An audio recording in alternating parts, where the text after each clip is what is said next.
Yereba abesumo ewo dwumadie ne so enne anwumre na de tiane se yebe konkrofon cross ye ba ye den ye fi sembeto aso edi amamo abra shaker etena se na ensemo am ekoso ewo efiri na watch no adwoda ebesi ene ensemo a emeki waves by way of local news on nyina e de bebrema muno aba be ka ho no ene mu bete awo eye dwumadie no enso Bosheba electrical Bash digital satellite afei PKB group of companies one more can be PROMOTIONAL Ghana Limited, Promise Herbal, Bosheba Electricals, MY Caesars Company, Dr. Caesar no Perfect Skin and Body Therapy. Woman in account and yet some ebremo a jumadien so a highway sports a free summary a copy se non sia everybody any entena na yemfa good yamunsam emfa emro ewo eye jumadien so ye kwama no ne ye ba a free sembe to aso abedwafo beba be ka wona afei ye di jumadie no e de abom e de amamo me shen sem na se e de free Barcelona bobo ko na so ye na Juan Laporta president e ma FC Barcelona e na Juan Laporta e tuja ese season abasa era mu no enya agudie omo afiwe no one season no one friend Champions League enti Barcelona say one target nyina afi and somebody UEFA Champions League, you know, and I see Omo so enti ball Omo Kamono, and you brand new hop papa, Nina Somu GDS League in a day. One bet to me at Geneva Champions League, you know, and also one more Pedro Madimbo, no more to me at Eddie Siomu so I know a target Abasa Sete, and I'm season, one Rema, one Laporta, and it's on 792 jar, and what you might so and you may, we ram Madrid, one must say, I'm a fan to jar. SN coach Edma Madrid on the Fiorentino Perez a meeting na meeting no Jeffrey Muba a massa a report and say Zabi Alonso and Fiorentino Perez no yes players are not come anymore esombe you my free team anymore no more pay before fraud your makono yes players ni na say one better na enya one person move free Madrid one bobo ko ma massa a report is our story no edema Madrid players ni na obi ase obebobio omobio enya dia o free bobo ko ni mo akoti mfofo ya dia no so nsam no adia ma e wo jumadie ni so na wukopiem e wo Germany and Bayern Munich almost deputy goalkeeper Brantan Dean and is Vian Orange also goalkeeper Abrama no ani ono a holding mantle no and the demon kakra e kopim se niwa every injury e Bayern ne area no de betu dwa se asem wey ahye ni mu acha wate ase ni nyina ne se some few weeks ago and ne babema I friend Len Ofrimo na ose Len no Oyerepa na a serious and Ofrimo na odiasie wan kan chobia waye eye na chi adwuma wakra na chi kama one ne family a osan ba eye pre-season ode betu dwa se baby adu na woso ka e che Bayern Munich one mom mpanyimfo any teammate no enyina se best a few weeks ago they see when the fear is Vian Orange and Lucy ne baba man dey e dey learn am messages condolences echo edema goalkeeper no and some Bayern Munich one bobo ko man no so enkomo no e ba edema mo e wo dwumadie no so no parate Esa Alexander Isak Newcastle I rejected a bid from Liverpool £120 million and a Liverpool de koye and the tennis Newcastle I rejected na do no say na next year Liverpool for £110 million up front and only 10 million add-ons eka ho na yesi ekodru ya no atia Newcastle United ayane se omo se bedu omo njintum omo top player no nempo sombetona omo per fixed amount of £120 million and sakra and add-ons abeka wansana Alexander Isak koma jaino amana kosia kende ma Liverpool omo team na no Jeffrey Boboko no aso ye eba yes Liverpool eso omo di another bid ebeko nyame ya adoma by Monday won be prepare bid for e dey akọ for Alexander Isak no no so aba be si akan e dey ma Liverpool wo mo team na yesi ani braba pa e wo Liverpool mo gidi ese wo se boy we no mo nsaka no na mo de ni be gina tenten wo ana se ni mo to ntena basa e dey ma team no e wo eye league ni mo a e wo so ensem no e bam na enwumrei e wo dwumadie ne so Ademola Lookman from Atalanta to Inter sika Inter de buy 45 pacho Atalanta say omu pay 50 million etira Ademola Lookman come on guso ekoso na yesi nyame yadmo ochena wabra RB Leipzig womoni Atalanta game no etotwa we pre-season friendly dia Atalanta Ademola Lookman the free squad ni mo wo mu gidi ese omo fa ne enko bo game ni bia na bibia kosi ni nyana ne so mu guso any Inter Milan e din komo e the fam player no entoma dropping from squad no eso ntena chomo ko Germany akobo RB Leipzig game no enso aba ansakra eno mo ni Inter Milan abewie negotiations na eno so de fi oba ya de mamu wo dwumadie ne so wura mu Portugal Pedro Proenca where Portuguese FA chief panyimpa na ose best a few weeks ni Diego Jota film na ye Ronaldo and Concrofo di Ronaldo attempts na Pedro Proenca na di do that say munya atem de no obetime confirm e say abrane Diego Jota ye no na Ronaldo constantly de bia on family din komo one friend say din komo one ne wife din komo I show solidarity and my family name and say ade bia na obetime de ababonten abeka enti omo kan Ronaldo asembebre no Pedro Proenca esimunjaika na one Diego Jota yonko fa na wosro as I said there what to me any family no did in command show support e jamo mo and so nsem no eba e wodwumade no so João Paulina why any medical we our tournament for bobo konimo menemo kase ya was sign a contract and ama space a 1 year loan and okwakobo and ama space one bobo kono na 30 million euro and no option to sign João Paulina say no modern bokon kaya we no nya mandate on and after long period no space epe João on betia 30 and ama buying no ma fano permanently and so de na kopiem bobo konima and also encomo no eba ene enwumre PKB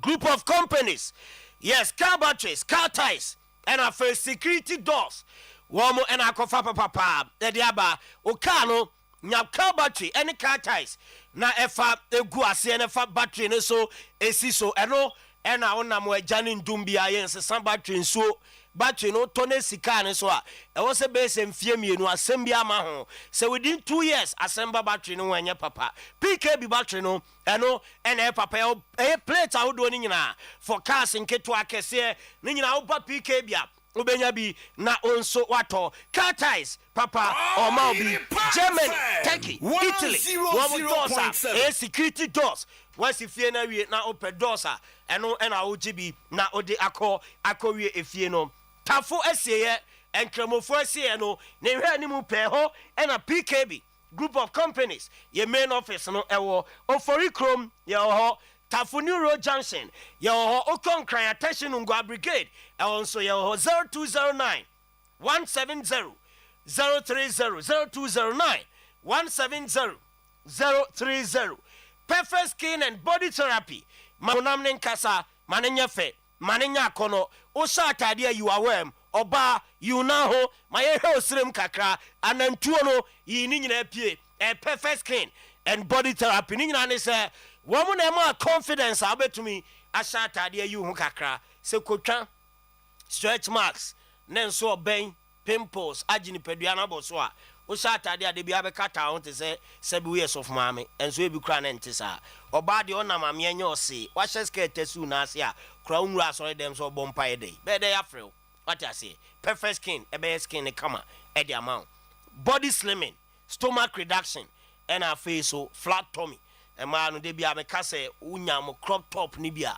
now the ball high waist na we full so high waist em fatao emfa ma fro no and slim it down ninya flat tummy ni bi and na the addressing now boss sneakers correct bibia de dem Kumasi Boshen Abraham Junction Accra Osu Akwaje Park Sita House Abronsan mu ena ye Takra de Ketan Junction episode Lodge Hotel 0553 312 911 0553 312 911 Perfect Skin and Body Therapy be perfect MY Scissors Company Lina Energy Tea eno ena honum bi general well-being ye ba no pay e be si samre Lina ene anomo a ye ba no pa ahode ye de hyase no eno ane ye de bewie ye ntebre e wo fie ha adwuma na ne ebo Lina Energy Tea Timber capsules onzo tidina timber emema no mo be wo so mo ho e wo mpamu a e timber Dr. Caesar ene diaba MY Caesar office no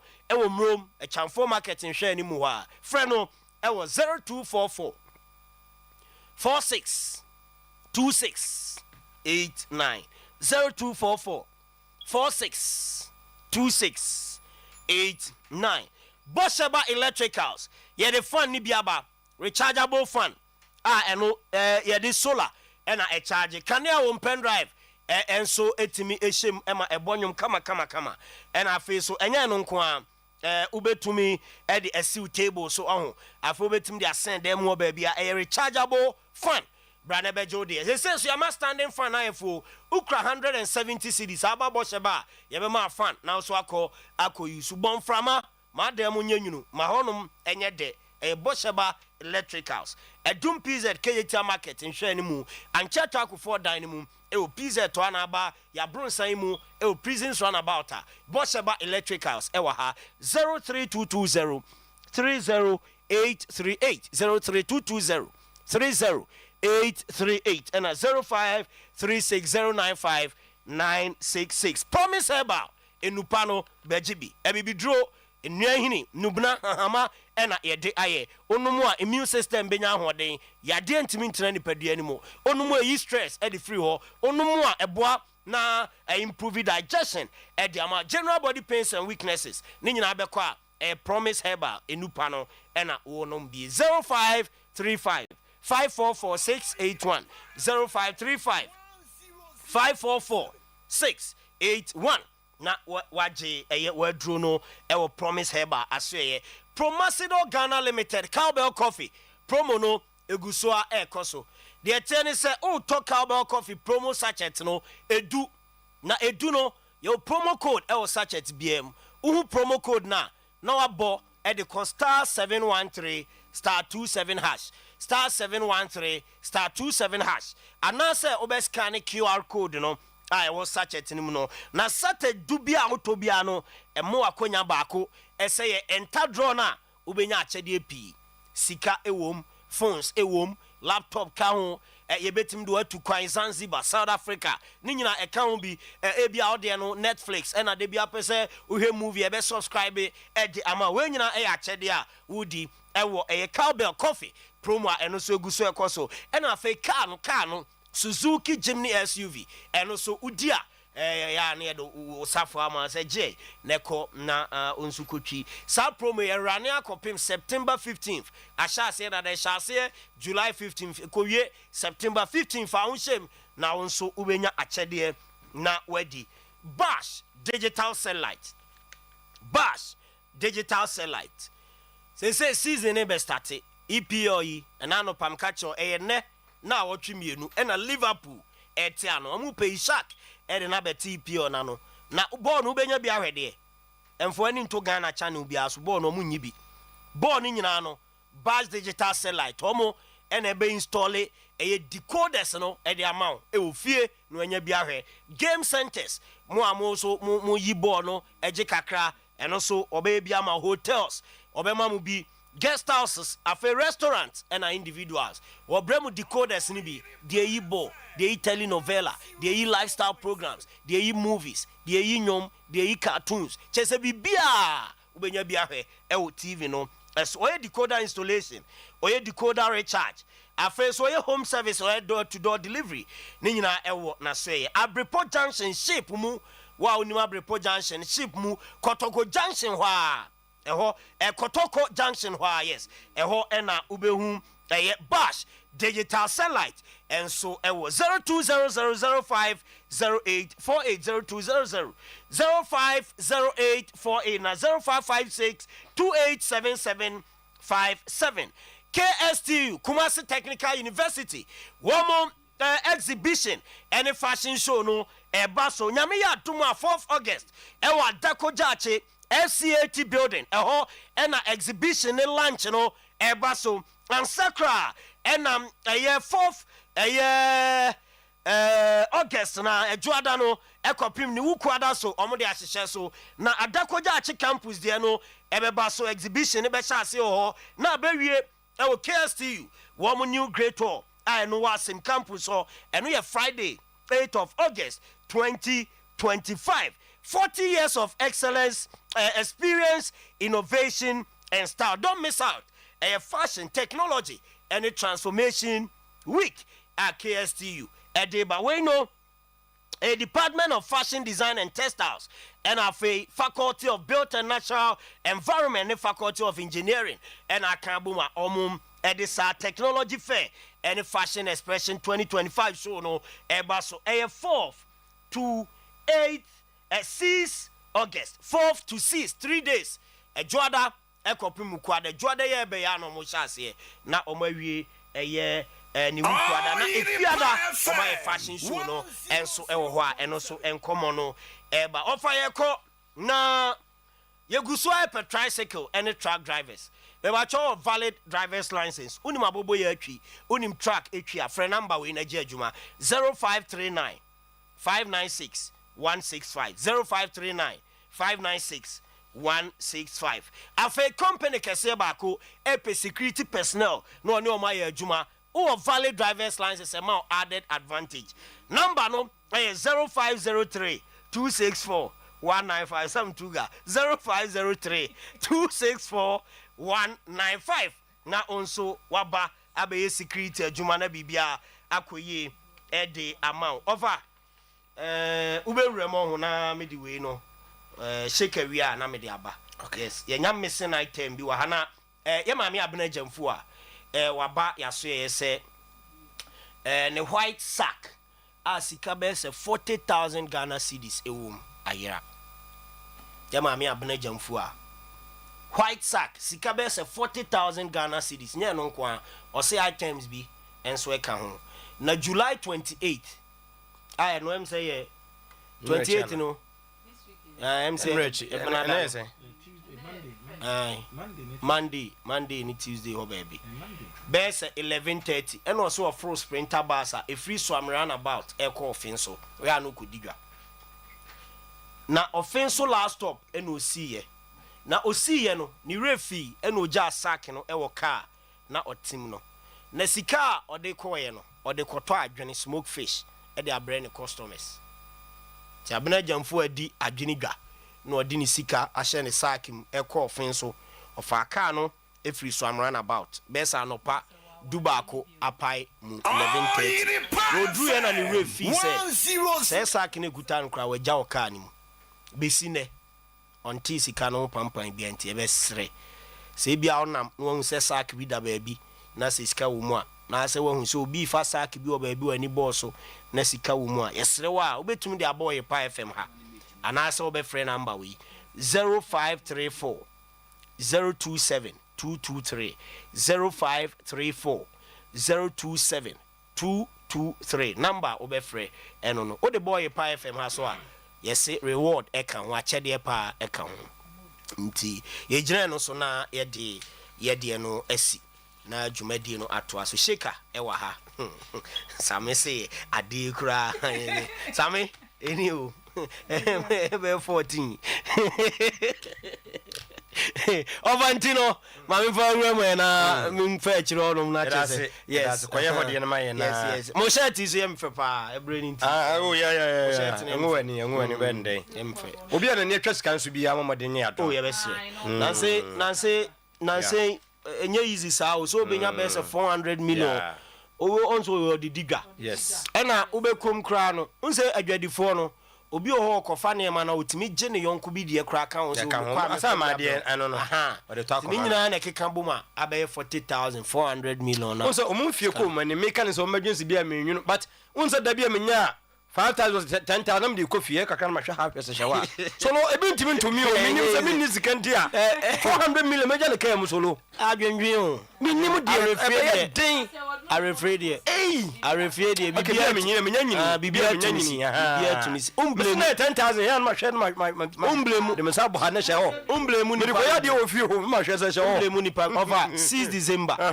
ade be chame ato aba na me kofi na me fa prague ya aika metena mu no say me see ye no me phone atoka nim minim eno no wa hu eno de ye hwe botom na frito mu but say te say de oka kakra bi anu abo botom kakra bi ank me sam ka de phone na nim de ma me say ma connect bluetooth ibi na me bonyum me see ye nyina na nyum na ebo nti say me fa ka me to aso akofie na ene phone ni mu twen ye no afi na nyum ni twitwasi ti me yi phone na hwede asia me bombo ma family crazy wisdom right over sata de omo ye omo de aso de koda ye best we ska we de mood ba yes ska se we ba ye be da wase na nyame asa ehirawo enyema mienu yes no kwa ne dia reward saka nkofo ama de ka be ma bibi onye onu nkwa ne de ntema mo ma ne nsa nkwa ne kana ye ma me wonfa ho nkwa nya ya de wo that's it for the number o ma number what you ma me ne pa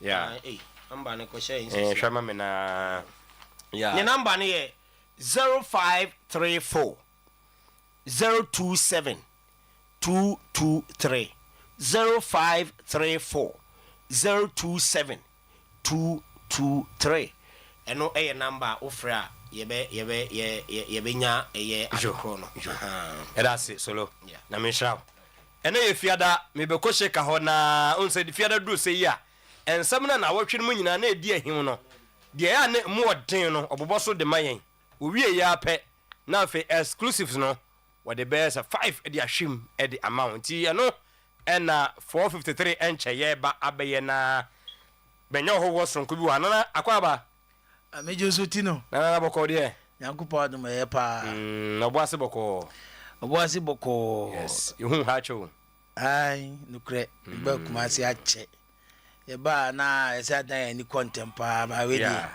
3 days o mani mu di bibi do abedi kuma se ai encho bia be hunu senti awo kuma se sa pepepe edin no o se din ne mo bo adwuma oh Oyerepa nyame hira mo adwuma damase efiti yeru adwuma so eba yeru asanta ma ne antina ma monitor anje de bia me ka che 53 years ne ma monitor na Oyerepa modi bia mo bo adwuma nyakopon hira mo oma mo nkwane ahoden na de mu ye bia no entimi nkoso de bia so mo sports no mitie na nze the staff no as a call na me da to form kakra I some when your time friend no me da to form kakra okay senior mind you say you ko nim kakra anyini ya nti ade I prefer that to form kakra ai mo bo adwuma pa nyakopon hira mo mo nkwane ahoden na mo nkoso mo adwuma sa mo ama Ghana ntimi ede enkoso baby asanta ma obi a mechia no na jibu head of sports mechia o munyina disere wo kana bibinti ni aba to adaru ma me kwan a na yada na di mate nyame hira o mate sane o break akra ai shake ntwa no mra ntwa no ba ya na je se aye koti shake ofa kwa ba ya be de na pome bibia de demboko good bibia de danako na enwumre be wura he enwumre de ensam no yade ba no nse na awatwi mu no Ghana Premier League no mo sign partnership bi ya de hon sembeba nti ekuku dambe kopie ho sports minister kopie mo ho chief of staff kopie mo ya wo nyina hon sem e wa ha ye de ebeba MTN FA Cup on so date om de best start no om de ababonten ya wo hon sem nyina wa ha ye de eba na awatwi mu no okay mate nti eba na sadia na jese bana sadia na jese nemre no eno a eni ojamjai ya dia hwem Oyerepa 100.7 FM. NT Oyerepa 100.7 Highway Sports.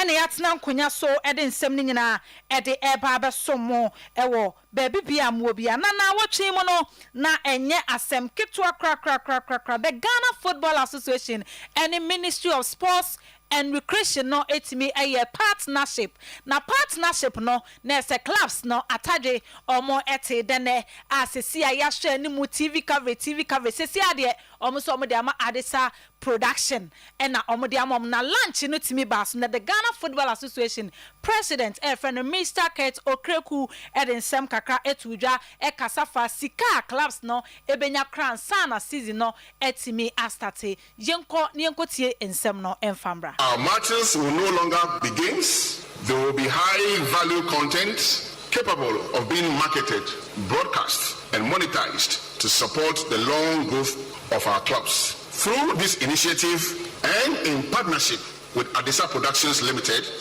the private sector, and with the full backing of the current government, we aim to make football in Ghana not just a passion, but a viable economic enterprise. As part of our new approach, and through this unique partnership with Adisa Productions, each one of our GPL clubs will, before the start of the league season, receive the amount of $1 million Ghana cedis each. In case I'm saying that before the start of the season, each one of you would receive $1 million Ghana cedis.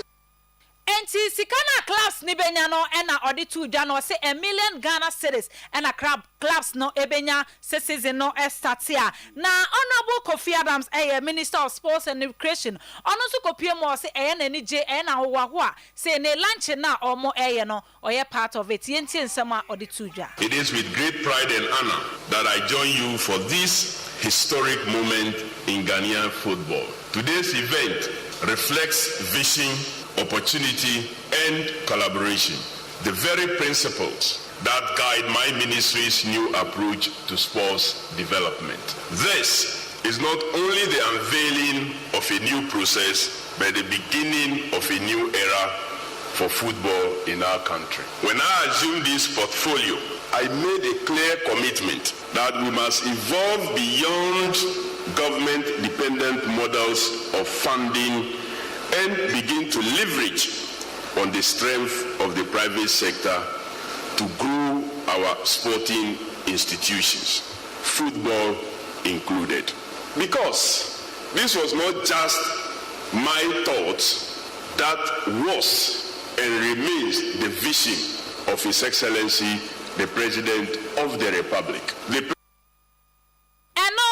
Honorable Kofi Adams etudwa majority leader friend Honorable Mahama Yalga also etudwa say in football no eden kabom eba eno eden kabom eba omanimo yenti nsema okai. As a nation, football has always united us. It transcends tribe, politics, and age. It speaks the language of passion and hope. But beyond the passion, we must also now begin to see football as an economic asset that can create jobs, build infrastructure, and drive national pride. The new model being introduced, which links production, private sector partnerships, and club development, is an initiative Parliament is proud to support. It aligns with our national aspirations and reflects a commitment to innovation, accountability, and inclusivity. Football in Ghana has always been more than just a sport. It is part of our culture, our pride, and at many points in our history, it has been the glue that binds us as a people. Through triumphs, heartbreaks, and unforgettable moments that have united us across political divides and social differences. Sama majority leader Honorable Mahama Yalga editu eja enso efa bro kopiemu ewo lunch no as the chief of staff Honorable Julius Debranso Koye osi enani je na wo ho so abegina aban na nemu na ene oma speech ewo lunch no ase. I am honored to deliver these remarks on behalf of the President of the Republic, His Excellency John Dramani Mahama, a man who has not only supported sports from the grassroots to international level, but who has also laid down a clear vision that sports must become a pillar of our national development. The President has always believed that sports, and especially football, represent a unique and powerful tool for national development. It drives youth engagement, unites communities, and opens up broader pathway for our talents. The initiative we are launching today is a direct reflection of that vision. It stems directly from directive to reposition sports, not merely as an expenditure item, but as a viable growth sector. The President is fully committed to the development of sports in Ghana, not just as recreation, but as an engine of economic growth, youth employment, and national unity. This new model, founded on a cabinet directive, introduces a bold new approach to football. Sama Honorable Julius Debra Erituja Abra Okopiemu ewo lunch na say na odin same way na to the we no and o charge the Ghana Football Association say omuntimi ensi museum bi said ye be ya echirima no ebe hu ye pass na old players a omo aba etwem na afin so niema Ghana yetimi age ewo football mu. Football is business, and I used to think that could it be just the money that are paid to the players or the entrance fees. Until a few years back, I had the opportunity to visit Spain, and then we were taking a tour in Barcelona. And then the tour guy said, please, you can't come to Barcelona without going to the Spotify Camp Nou, which is the stadium for Barcelona FC. As I was stadium, we could head there. And then the guy took us there.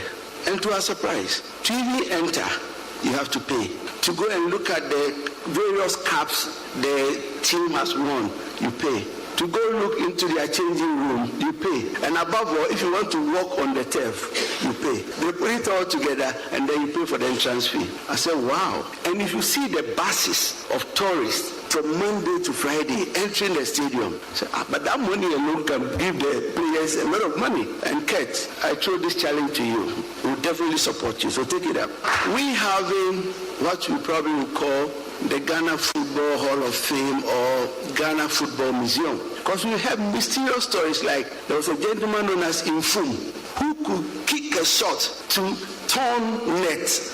What if you go look for the remnants of the torn net to be displayed and say go to the Ghana Football Museum and see the net, the remnant of the net that Infum damaged.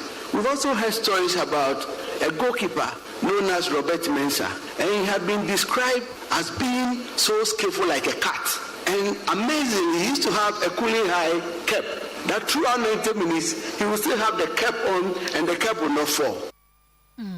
And it says, yeah, Infum net no ye penetrate kwan baby a enya de offer Infum net ni yebehu me akura no me say Infum tete net ne kura ne ye ngo me enti eno de minister o de fato nchechiri samre kono achievement no Ghana be achieve na no na ebie betimi ebie hu museum no ene sema Honorable Julius Debra ono ene chief of staff or den same way say nyina etuja na watwe mu so yembo nramu ene ekopie mu ewo NSA no ase ye me no kase no NSA board chairman efe no Mr. Yao Ampo for Ankra be pie mu okumase na watwe mu ekoye inspection e Baban Yara Sports Stadium na okopie mu ono odin sem kakra etuja ofa okan sem ne kwan ombefa so a omo ebeye stadium no na bibia etimi akopepe yenti nsem a odi tuja. The last time we were here we did talk about the Baban Yara Sports Stadium being rehabilitated, especially the pitch. Since then it's quite it's deteriorated to the state it is in now. There are a number of factors that's led to that, mainly obviously being to the lack of funds and also the lack of artificial water, which naturally we would need for the pitch. If there's no rain, we have to make sure the grass is pampered and treated. So we know there are upcoming assignments, both for clubs and also potentially for the national team. But as at now, Baban Yara does not qualify to host any major international tournament, and we need to work at that very quickly. It's been almost 5 months since the new administration took over. It's been very challenging, but it's important to note that, you know, the NSA's mandate is not just about maintaining stadia. There's so much more that goes into it. sama Mr. Yampo for Ankara de tuja abrobe PM wa baba yara sports stadium eye inspection ho na lawyer Safu Duku so den sem kakra etujo ko PM gina mu e ma Kumase Asante Kotoko nene wasre se kwan bia so no omuntiminya baba yara sports stadium no omunwie ma Kumase Asante Kotoko no omunti minsi akan e wo stadium ho. I want to extend sincere gratitude to the Director General of the National Sports Authority and his team from Accra, and then to the Mayor of Kumasi, the hardworking Kizuba, also representing the Honorable Ashanti Minister, for their presence here this afternoon. This will tell you that the issue of Asante Kotoko playing the next Confederations Cup here at Babayara is very crucial and so important to the entire Asante Kingdom. So, and the country as well. We knew from day one that we play in Africa, either in the Champions League or in the Confederations Cup. So we put our house together and put in the request as far back as 2nd June. We wrote the letter on the 2nd of June to the GFA, the NSA, about our plans to participate in the next edition of the Confederations Cup. So I will plead that, and to add to the memo, that we would want to play the matches here at all costs. Lawyer Safu Duku se kwa bia so e wo se bobo no e wo baba yara sports stadium ofa one ne ya adwena na abobo se ye hwe aha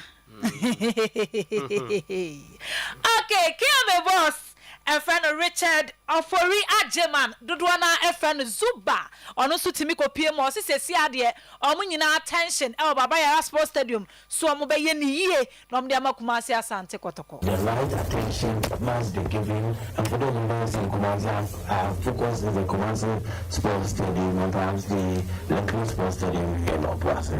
We want to have it to the level that would enable our teams to perform at their optimum best. There's a problem that we as managers of the city and the region have. We have Kotoko, which is a solid brand. It is not getting the needed response from its support base in recent times. And I believe, and we believe there's something that has to be done from the Kotoko management's angle, from the National Sports Authority's angle, from the GFA's bit, and then from the city authorities' bit. Now, from the regional minister's perspective, whatever that we have to do as political heads, we will do to position Kotoko in such a manner. Ene sama keme bo Zuba edituja efa baba yara sports stadium Kumasi Asante Kotoko kopiem South Africa ekobo Toyota Cup na Kotoko ede anije enebe piem ewo Ghana omokoye no mkoje cup no si omo na cup no game no eko penalty na no ena coach Abdul Karim Zito eba abonti say penalty ebo ye dey yan practice o because ye be go training no na awona no den enti omo pentem akom hotel enti omo am practice yenti somebody tuja. Could you believe that even yesterday, the last game, we forgot to play penalty? And it's a fact. But before the finals, come and see us. We were training finals of the FA. Almost every game we practice. Even friendly matches I played. After I won even 3-1 against Naburu, I still play penalty. But this one I've forgotten that I will play penalty because seriously the weather was a problem to me. So sometimes I was in a hurry to go to come and see. So that is what happened. But at the end of the day, whatever it is a mistake or it's something we have to be practicing it so that when we face these situations, we can do better. Whether no, of a weather national. Whether national, and one, and no, any so a coach Abdul Karim Zito, Edituja, Nana Apinkra, IMC chairman. Now, over the Kapunuko PMO, I will take a course to say, now call your one a money and no Sinana, what Roma, ye corner ye be crow, ye quiet, so your quack capuno, and Tiebe, ye sign at a barbecue, yentin some Nana Apinkra, Editu Eja. Moving down in the Kaiser Chiefs focus here, 90 minutes, no, so now, will be at me and send the uncle. A quadruple penalties. The baby, I don't baby, no motivation, and I also Yashan Yansa, the keeper no born homo day, what it or more penalties no more and 9, and I just let me share. Yes, and Tiabaya, Capono, I aquadio to South Africa, Toyota Capono, any day better. Now, no, you buy, we could tell me, you buy, and yes, I say, you run some share. Say, Yano Quaco presidential cup. Now, you call Wadaroma, Yapimswa. Yes, yeah, Asante Kotoko no. To omo pempem so a omo chiro so omo ne krobia ukuma pema apembeba eno ene nsema na na penkra edituja abrom kopie mu ewo oti kokoso aseye yankwe na yenkopie mu so ewo coach Masil Didi Dramani na seye na sese di okopie mu hasa ocho mo pitch ne so no saade oyekoche mo ewo boardroom no den sem kakra atuja afa boardroom worker oni players no eye yensi nsema edituja na omunhwe video no. So we have already done the orientation on putting in place a culture. We have done activity of putting in place a clear philosophy. So I was happy that the boys themselves were telling me that I should give them the slides for the culture. So we put it in their pages so that they keep learning. So when they say compact, everybody knows what compact is. When they say ownership, everybody knows what ownership is. When they say belonging, everybody knows what belonging means. When they say responsibility, they know what responsibility is. So in the course of the pre-season and the season, sometimes I'll bring people to come and talk about ownership. I'll bring people to come and talk about belonging. I'll bring people to come and talk responsibilities. I'll bring people to come and talk about accountability. And I've told them that I want us to run a flat hierarchy of leadership. True. Yes. I tell them that, do you see that my assistant coaches, elsewhere, what do you see? The head coach wears something different, right? What do you see me and my assistant coaches? They say we all wear the same thing. I said, do I not have the power to wear something? They say yes. I said, what changes? It doesn't change me. So this is what we have lost.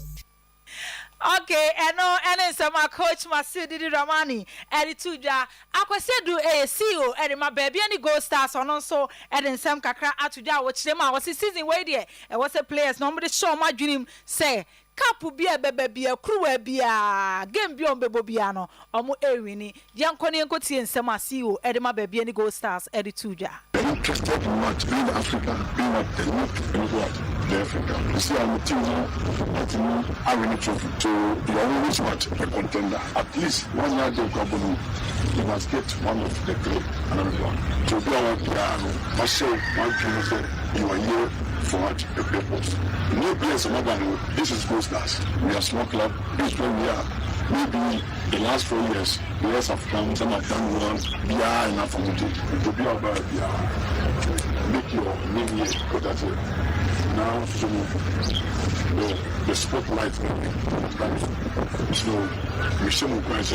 We are people by now this year journey more successful. Ojamjai, yari afshim. CEO Edema baby and the Gold Stars, Edituja, Elho, Ava, Family, never me run back. Ojamjai, yari afshim. Are you penny? 100.7 FM. Afa, young Bushi in Copium Ewa has as ye. Medituja se has a Provision FC player, a friend of Frank Abro Duku.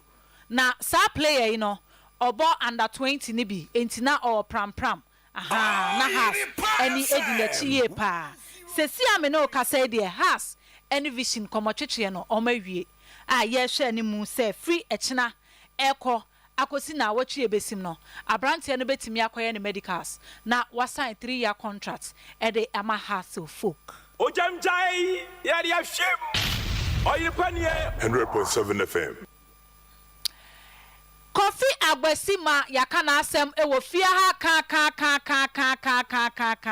na sesi ame no ka say de Kofi Agbesi ma management any hassle folk management no ehia no bibia etimi atotom ewo na akwemu ama sesi a Agbesi Solomon Agbesi me no ka say sa brantie no bibia etimi atotom Solomon Agbesi waje atum say obesi akan e de ama has ama contract bibia na o ma exchange ama bibia etimi atoto ono so ye hwenum say Monday e na Solomon Agbesi ebeko na wakwa akoye ne medicals na bibia etimi atotom ti after so we medicals ne dia na say aye official e ho no ma Solomon Agbesi e baba be ye has goalkeeper Ojamjai yari afshim oyipanie 100.7 FM.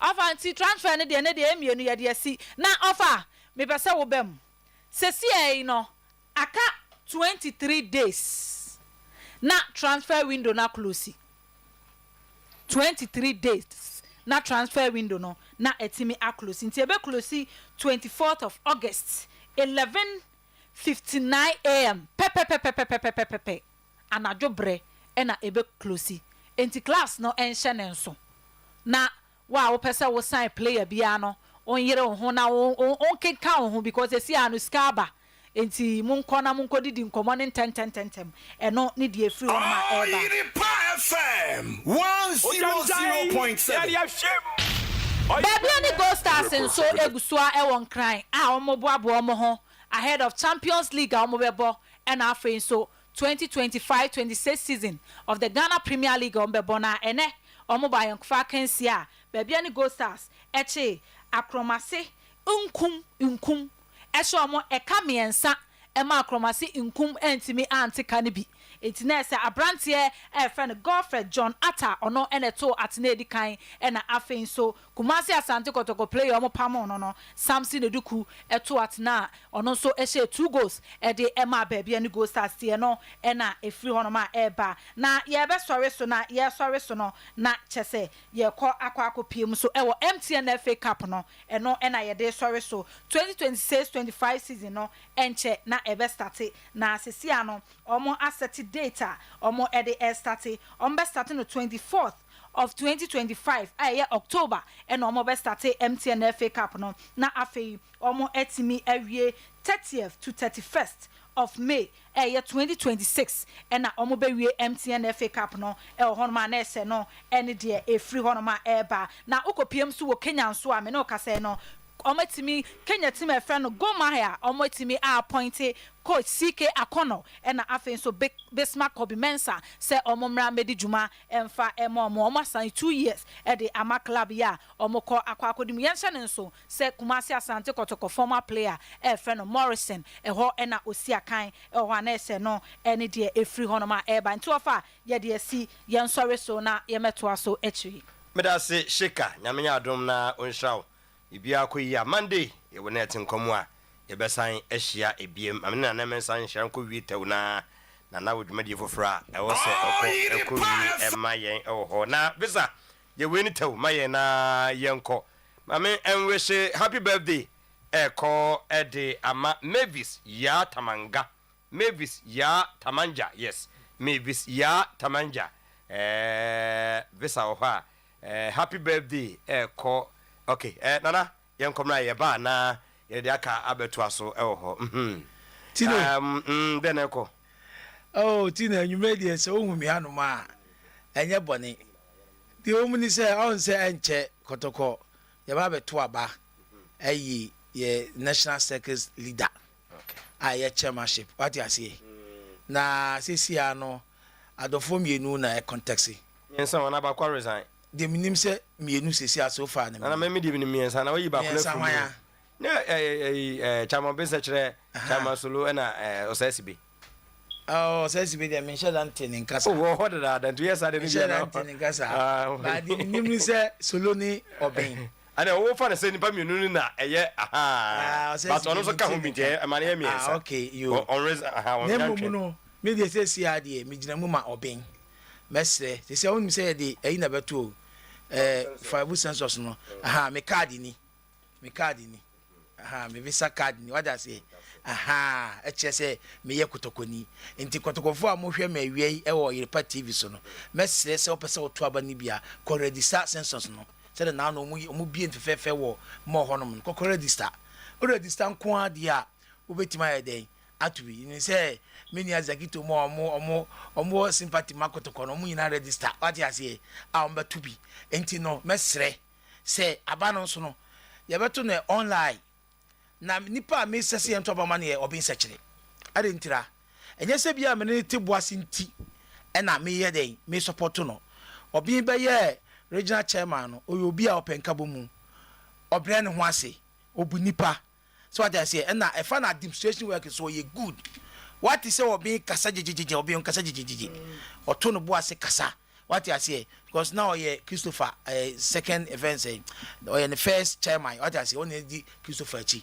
or support to Christopher Palmer Christopher Jumadi odi ye nyina aye den e koso enti say no me sre Kotoko supporters say tie me nwumre say ye wo ho for obin sekire ene ye be say edu ho a obia nto abanama no no meto nwuma pa Christopher ye den eye so hwe last week no obin sekire no won kran Christopher mu nyina support no okay so what I say na kwa me dan kwa mu nyina support no sa nkofo su ye nkofo mo di akoti na Kotoko dwumadi mu pa enti mesese me na me senhyira de me support obi sechire na me ba form kakra ba boase so wo hwa ye de kotoko ba boase me boa wo hwa dwumadi a obi sechire didi bua kotoko pa ye na onya obi a chi 20 mi ma MSN gene out me kase bia obi eboa me wo boase anti muntu abama no se eba se nkana na ntimi nkapa nkana na be dia danse se kotoko ba boase no me ne wo bin ye tu ye hu che ma kotoko pa ye boa ma kotoko so bibia no wa frɛ me na mensa ko ye sei eba ne sika sema obi sei sika pa de boa kotoko dwumadie bia di wo boase bia bla kotoko ba ho no obi di makoten boa pa sa ni pa we na se no ye be se supporters ne se eduru ho a ya register ni na ye nto aba ma obi se kire na ometoa Christopher Juma dia oyeden udi boa ma seke Juma dia de go so ane wakonya management mu oyeden ya appoint no as a operations manager management mu enti messe supporters ni nyina sa motime nka obi se kire ene ye se eduru ho a ye nto aba na ade ba kwa me pa obi asem ne se obi ye obi a ompentem nkasa oto no boa so bibia mu obunipa so that say na at the same time so we administrator or your accountant a big hospital wa oboase AG on the administrator or nti e ba ne say book mu no ma bia so a onimye okay so what I say nti mess supporters no say eduru ho am nyina nto abama obi sekire na omoaye nti na uhu me ha nwumre nti me da wasa and the head of sports ni asma mama kwanya amama di obi ho adanse kakra dear chen say fabu census na say do kan no wonya register ya na akọ register bi brenu dura na nipa wogine tum no de team na ni ase kama de ama no nemum na mensa se anwumre yi monkoto emma chairman oben secretary na kotoko circus no nya kwan fa ne tampa emfa emfra ti Zak ewa harara ebeda wase nimsa wunwuma doso na na mesha gazi michia no abijafo nyina ya joso pa na mensa nshra well maybe ko Zakito ho na visa ma memfa birthday enwie na yetisimu a yedi ko wia ne sa happy birthday e ko dia Mavis ya Tamanja yes Mavis ene eye wawoda Mavis eye adwuma e new escapade pub oko Sofolaya eho eno Ike ne ye adwuma wo se wadwuma pa onkoden ene nsi ya ekra wonti no Mavis ya Tamanja special birthday enko emfa ema ene ye mo fa si birthday happy birthday e ko dia Michael Angel owo Tafu Ashfum eho ena Michael Angel ewo special birthday e ko e dia Michael mi wuram na ma wehye Catechist Nana Boachi Yadom apatapa Presby yes me wehye Catechist Nana Boachi Yadom apatapa Presby me wehye no special birthday say ene awade dia fe ready aka wonfie ho and ene Irene Ajewa Boaten assistant budget analyst secretary South Municipal Assembly aguna ho and Irene and so ewo birthday wishi if you Roman father bibi atwam na oye adwuma ewo Boshaba Electricals we say memfa konya so na me wish Irene Ajewa Boaten special birthday emfa emano and the last one eko ediama me ankasa me bra panyin Reverend Emmanuel Owusu ewo Accra na denta frafraha eho ena Reverend ewo special birthday eko ediama enne anwumre yi yadama se yenkoi na Kofi Zakito memano akwaba na yenwura ensam Zak tino awotwi mu nsam efie de ne nyina no ede aka ho yenwura man one thing is very clear sir teams that say air prepare na House of Folk I've seen a lot of videos team no bobo more in terms of preseason and master time more you see Didi would in the classroom and boys in your classroom now then no mako pitch and so kwa ebio ti echira Didi a mini business he wants to transform the House of Folk team clearly ohwe nyama mo ye na supporters ne think say omo improve team in terms of players ba ko mienu bia say won beka team na ho say we has na ya sign Solomon Agbesia at least you can boast of two very good goalkeepers in friend is saying Benjamin Asare alongside Agbeshi. Yeah. It's just very two goalkeepers at any point in time, Biano. You can call upon any of them, Biano. Said the Kotokobebos two of Kamara ne Aziz, no, the Aziz on. Yeah. Also, he has, I was saying, Untimin Fat, we inquire, yeah. Solomon Agbeshi is a very, very, very good goalkeeper. And the exploit, you know, we saw him with Dream Steps in the African campaign. He was the first choice goalkeeper. And Solomon Agbeshi boy with that Dream Steps team, you know. Last season, no prior team, one ball last season. But he's fully fit. I saw a lot of videos here. Now say Solomon Agbeshi is fully fit and initially no Omona has now quite kasem scano meji say me per se you been into chewe and then I had a stumbling block between Solomon Agbeshi and House of Folk. So if they are now about to reach an agreement for the signing of Solomon Agbeshi, at least it improves or more goalkeeping department, you know, in terms of personnel or more, because two good goalkeepers are at any point in time, you can rely on them to give you results. So Radio Masane a centre back. Yes, you know, at least this guy left. Yadom, Credo Yadom left, and Omar replace, you know, and already, you know, Opafane is still available. And Kevin was SB and so available. Say Nanu ya say the free bien by no Omaja no kama no ko. Amofa Omaja no kwan. Enti no omo 3 experienced center backs because that boy na busy baba mi Ali BBB boy na mo sane na nsin ya no. Obo leg na chikakra o. Obo me say Techiman 11 wonders so above vision. Wanam kakra. So enti no or a lot of experience in the local in the league, and I see base already there, and upon Afani, and so at least some more these 3 established experience centre backs are or more exposure in the league in Ewosro. And the centre back corner already, I'm sure say it may be solved. And to do say now young one become one now at least Ocean from the experienced ones or no. That place, yes, and Shada and your bad, sir. As a Bokotokono, and Shada would listen defensively, but for that, errors now, Queriadum, a year now. Yeah, Shada who a lot of problem, especially with the laterals and 2 and 3 problem, Shada anymore. Rafael Amponsa is now picking up to be the player that no BFE say because Tabano free park more economy no. Now potential no pa. But also quite struggle initial stage, you know. Now, I'm sure that position here to be a number 8, number wins. But it look like said now, I'm say the best one and number 6 or no. But against Kotoko, and before even Kotoko, before league number end, you know, at least that's 6, you know. Rafael Amponsa Bobo ni pa. Inti, say if you have Rafael Amponsa, now we are told, say Rocky Jamina is number 6. On should number 6, number 8 or no. So Rocky Abeka Shadrach and so Babeka home.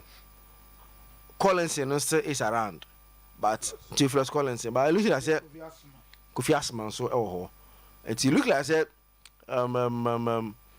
yes, even though young guys, but more experience and more league in Kakra because at least Rocky Jamina Abo league this will be his 4th season because about 2 seasons at Kotoko.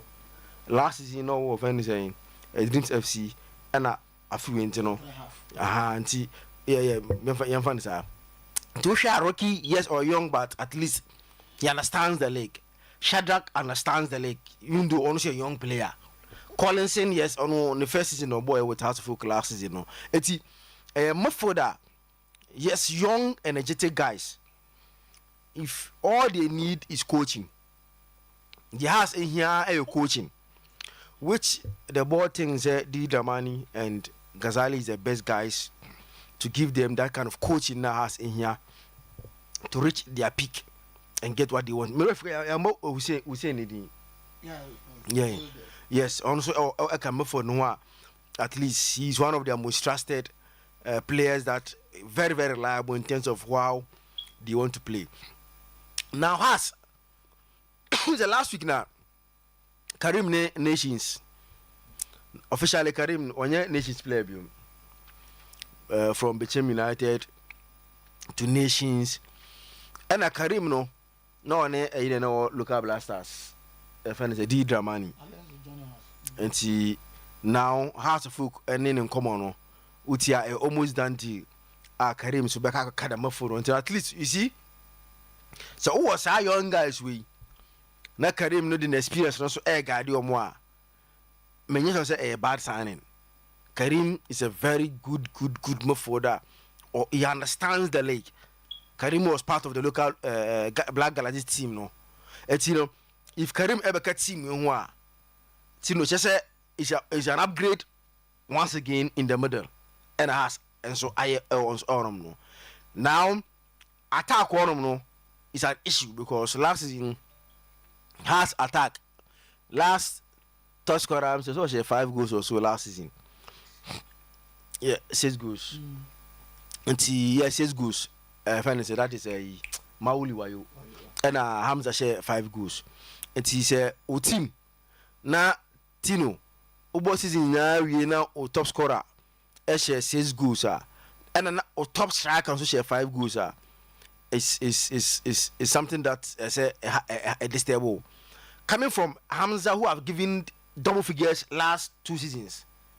And you expect and go improve, but I don't know, or table form and number no say it has needs to improve on that area. And then you be found Yakofa Kobana also Abba. Yes, on yet a proven goal scorer, but he's an attacker that will give you a lot of options and we need one because at least if you actually league anymore, he's that kind of attackers now. Bobby. He's able to hold that ball, our pace, and there an asset power. Tino say you shoot ball with power. Idea the greatest asset here, and yes, he is coming also with experience to add up to the Hamza Mona and guys now more no.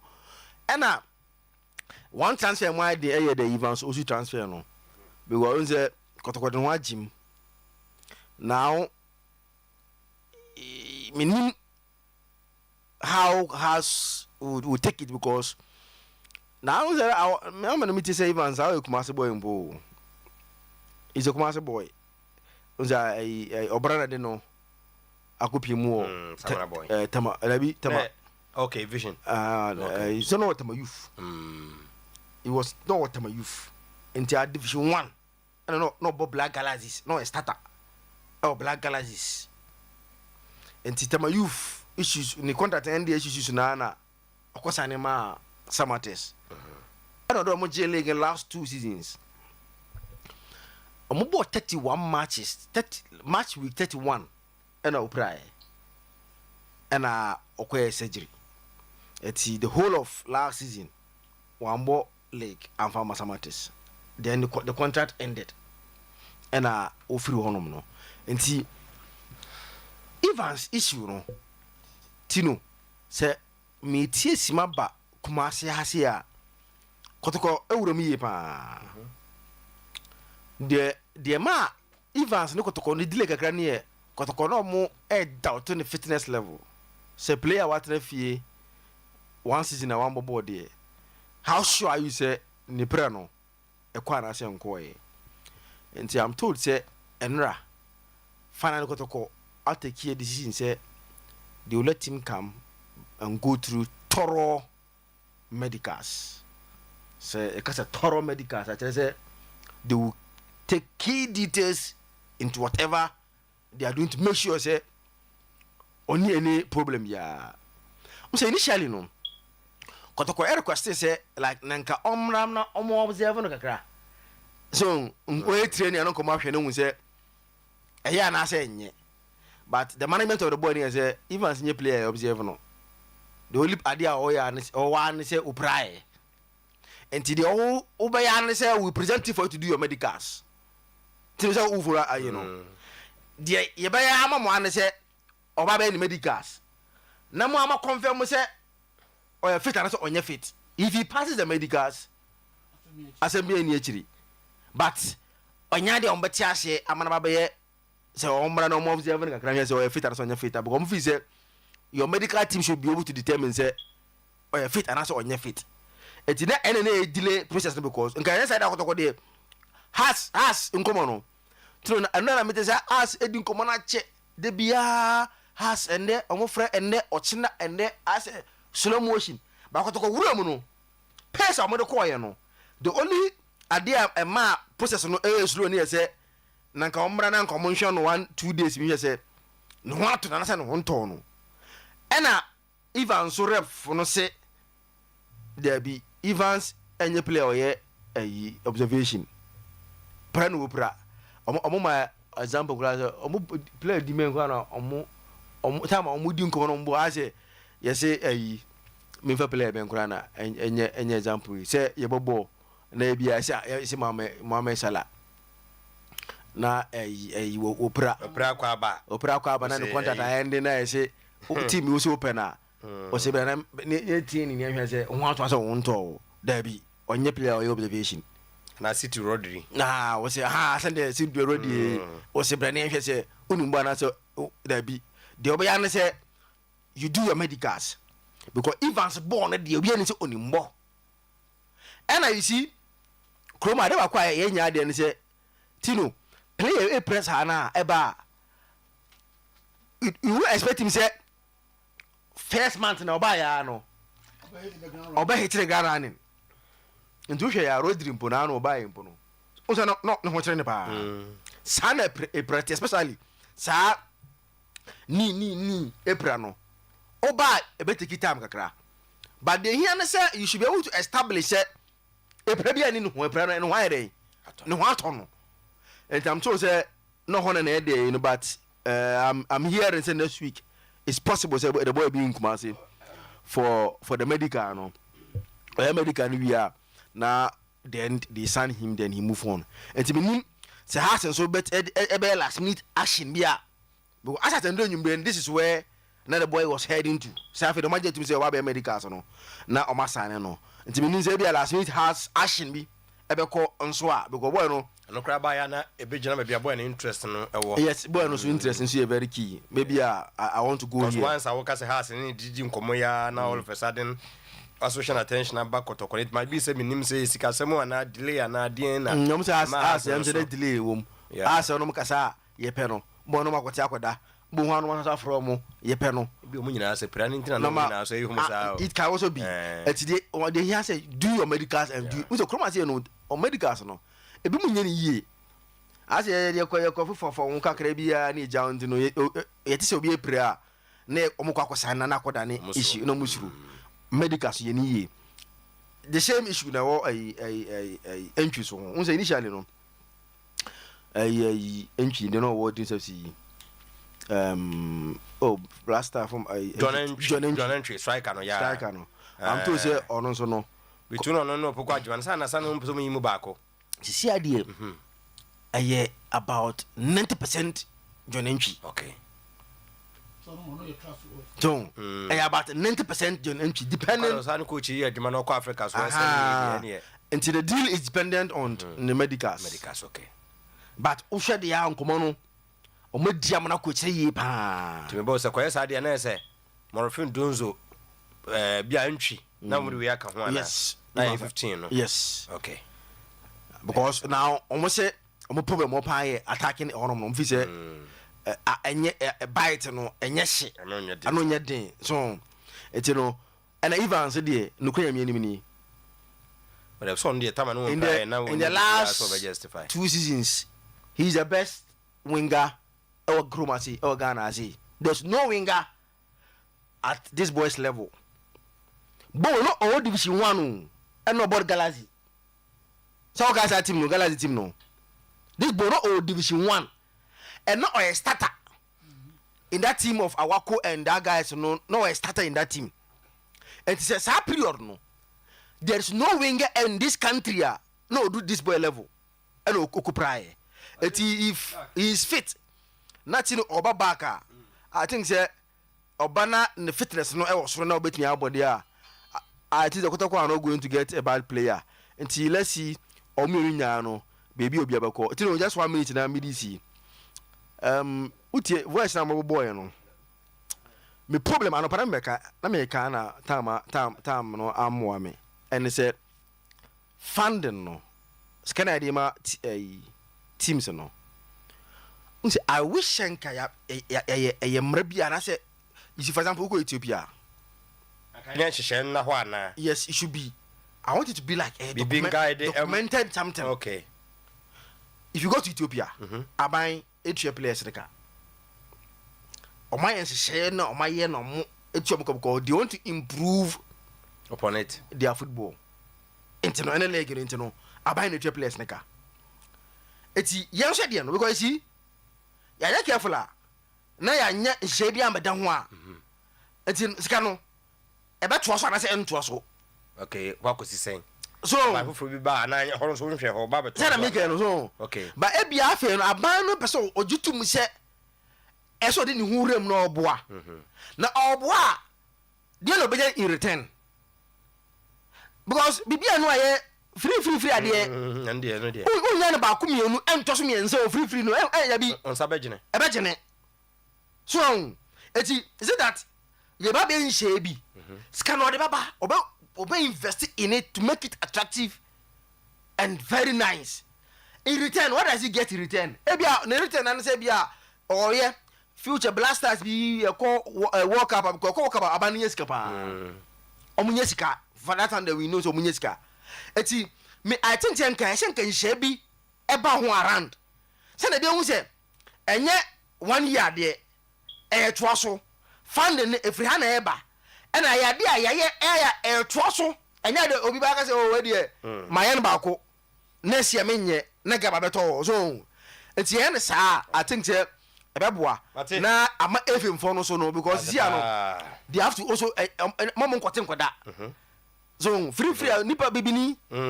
Well, who's a free about Koda? We Uncle Abi Macam. So, and so never what a difference of Brofacas here. Oh, about and yet. Yani ko di mo music kan enyo music kan ya ba sika na kwa fans say bia on na ko person na dia ba na or the fans so and still I think it's something that that's Zakitu captain in the first place my main comment the house both house in Kotoko I'm seeing something maybe with someone not the honorable sports minister Kano they are beginning to take advantage of that branding of as we were watching House of Folk training, would I just look at how they've dressed, or more boardroom, or more board work. Look at how they've dressed, the coaches, the players, and the field. I know you like it. All switches to Asante Kotoka, almost the same, right? Almost to go across South Africa, almost South Africa, almost we were talking about that. I think these are the two clubs that they have to lead the way. So, the Honorable Minister was talking about taking advantage of Sombe Brandio Muye to win their supporters to go back to the stadium. And I must say that because there's nothing apart from Sombe Brandio Muye, no more good football. So, because about that, also the team dress well. So, also folks support that also the team dress well. Gold stars, name them, Samates and them. Ukrano, let me go and watch them. So I think it's with the government, it's important any the honor day banner. Clubs cannot sit aloof and we think it's the BS. Instead, no, it's almost 2 and more. A beboa action almost supporters back to the stadium. I want to believe that with Sika Eba, clubs how small you are, no business bigger cry. On the English football of a year that competitive, no. Says the car one as a no club Ketwa, crowd for us ultimate to player, or also every mature players car, officials or competitive. The idea of selling matches, the idea of betting and that stuff, Kakra can ye free and system. So the club themselves as on Pedomo. Once a bino, Alpine. Need also say on special support. So it's something that we need to comment. Now, especially the Kotoko has the two most glamorous clubs in Ghana here. No, as I was watching House of Folk training, no, I fell in love with the enemy. And Kotoko, anytime I hear one, I like it. With THB, as in the Oman, I Jesse. I don't want the elbow. And your first attention is Jesse be with him, but also dear, one of the old one. You see, when you're in Tomago Fin, I am at it. It's the old now, the year over. It is nice. So I'll urge the clubs to also show that the minister of air cannon. Kachaka will get there. Will be my say, but maybe take somebody to draw my attention. Say there are things that they have to do to also help them come on good. But I want to believe that the supporters no interest the core, you know. All those names are not either way in system no. You want to watch football, but kwana ni bana ye bibi mumra bi na se bo na akobo no ekenya bi anima some member am West Musica family. So the supporters, the clubs must do something. So on that, things are over. Say the over Facebook or no edit to do. Visa you can say so show na you see the point. And I think I'm sort of liking it. You see that this is in it. So what I will show that they see or well neatly dressed over the background. Also the ma emrofun nema yefen. But you almost train no crown of how you like it. Oh, the surroundings, what they are doing. And no, the kind the report in the back. Now catch you not to say, I'm eager to see my team play. I want to go and watch them. Let's help build in football. I said the back. Now I show that interest now already you know. But even so, I think the next few days, no, young blows yourself for days tango between us and the Kotoko and House of Folk. You foresee that? Of course, because the delay has at the end of the year, the changing of Ouattara. They started with Ouattara. The Ouattara na omo that in Tama Ouattara free one. This is many buy no. Obu put a lot of things on hold. Now I say did you not answer no who say yes this I like it. As at today as at Enra, the president had said event Oseusu's representatives and it has a lengthy discussions.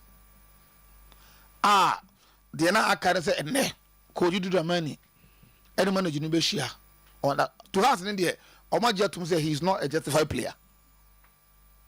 Has Wajetum to a justified player. Omunim no. And Omufis onya injury and he's fully back. Fully fit. Zakito Cracker the Kotokoso at TSS or Amaya. No matters. But the Akane. I don't know. As I'm talking to the players in Accra. The players in Accra. So as to say the house and no discussion a bet to us. Because I was told to say, and by the close of day, no, they are expecting say, House is well aware of Kotoko's move. That I can tell you. They are well aware of us and Kotoko's move. Most of a ring down. And to them, yes. Kotoko so many problem ring out. Who's that? We are upgrade of you. Turn up Zakito Kano.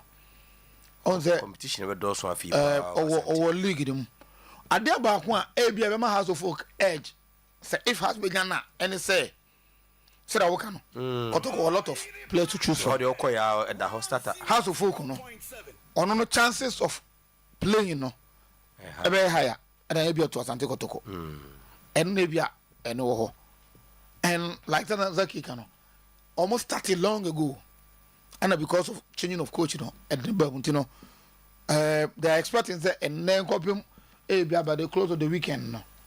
Not any of the management ABB. According to us, they trust in what the management of the players told them. What I say? They believe say it's about relationship. Sameja de fuse kito ho. Na me fan say obi suwo baby eja de fuse kito ho. a lot will depend on Menezakito closeness, any relationship. And the work mark as much I'm captain or relax, or any problem. And I can go by the word no because if you say Menezakito that close, you know say who free station in a person over there on why. Me because of me you close no, I can get a thing. But the other can you know it depends on the other team, no, especially Kotoko's ability to convince the player. So and yet that's so easy for both teams. So we now need to dig deep into their wealth of almost skills to get a player.